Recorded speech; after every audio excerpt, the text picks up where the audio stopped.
महाराष्ट्र में उद्धव ठाकरे के इस्तीफे के बाद बीजेपी की सरकार बनने की अब केवल औपचारिकताएं बाकी हैं। शिवसेना के बागी नेता एकनाथ शिंदे और बीजेपी देवेंद्र फडणवीस दोनों ने नई सरकार के गठन को लेकर तैयारियां शुरू कर दी हैं। फडणवीस जहां विधायकों के साथ बैठक कर रहे हैं, वहीं गोवा में शिंदे भी बीजेपी के साथ नई सरकार के गुणा भाग करने में लगे हुए हैं। राज्य में नई सरकार का क्या समीकरण होगा और कौन कौन इसमें शामिल होंगे, इसको लेकर के भी बीजेपी फूंक फूंक कर कदम उठा रही है। बागी विधायकों को संतुष्ट करना बीजेपी के लिए चुनौती बना हुआ है।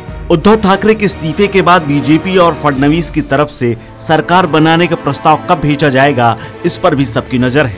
फडणवीस राज्यपाल से मिलकर राज्य में नई सरकार बनाने का दावा कभी भी पेश कर सकते हैं।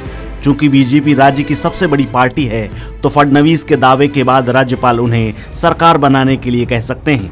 यानी फडणवीस का राज्य का सीएम बनना अब महज औपचारिकता रह गया है। हालांकि सबके बीच शिंदे गुट के साथ बीजेपी का सामंजस्य और तालमेल कैसे बनेगा, इसको लेकर लोग इंतजार कर रहे हैं। 288 सीटों वाली विधानसभा में इस वक्त एक सदस्य के निधन के कारण 287 विधायक हैं। ऐसे में बहुमत का आंकड़ा 144 सीटों का है। अगर पार्टियों के आंकड़े की बात करें तो बीजेपी के पास 106 विधायक, शिंदे के समर्थन वाले विधायकों की संख्या 39, 12 निर्दलीय विधायकों का समर्थन बीजेपी के साथ, बीवीए के 3 और एमएनएस के 1 विधायक भी बीजेपी के खेमे में। बीजेपी का कुल आंकड़ा 161 पहुंचा। वहीं विपक्ष में शिवसेना के 16, एनसीपी के 53, कांग्रेस के 44, समाजवादी पार्टी के 2 विधायक हैं। इसके अलावा एआईएमआईएम के 2, निर्दलीय 2 विधायक हैं। यानी विधानसभा का गणित पूरी तरह से बीजेपी के साथ है। अगर शिवसेना का बागी खेमा वोटिंग के दौरान अनुपस्थित रहता है तो बहुमत का आंकड़ा घटकर 124 हो जाएगा। उस स्थिति में भी बीजेपी आसानी से बहुमत पालेगी। बीजेपी की सरकार बनने पर माना जा रहा है कि एकनाथ शिंदे को राज्य का डिप्टी सीएम बनाया जाएगा। उनके पास कुछ अहम विभागों की जिम्मेदारी होगी। इसके अलावा उद्धव सरकार में मंत्री रहे सभी विधायकों को बीजेपी सरकार में मंत्री बनाया जाएगा।